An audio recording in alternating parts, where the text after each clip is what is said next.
up installing the alarm system with the GPS, and if somebody tries to throw it in the back of a pickup truck, it will fire off the alarm. He'll get the alert on his phone. Basically, I'm going to go ahead and trigger it now.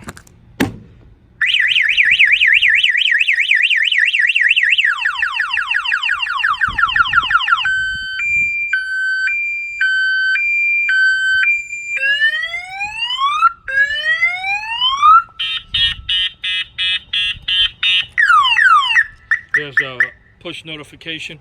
For security reasons, I'm not going to show the location of the bike for security reasons. So basically, yeah, this is the alarm with the GPS. If somebody jumps in and takes off with the bike, basically, I don't think they'll be able to start it, but they can always pick it up with 4 or 5 guys and throw it in the back of a pickup truck. It's kind of a heavy bike with this motor and everything. I don't think it's going to be that easy, but if they try to roll it down the street, you know, he'll be able to get the alert on his phone and be able to track the bike. This motorcycle alarm was installed here in Miami, Florida by Auto Run Specialists, and it also has GPS. Our numbers are 305-298-4814. That's 305-298-4814, and we thank you for watching this video.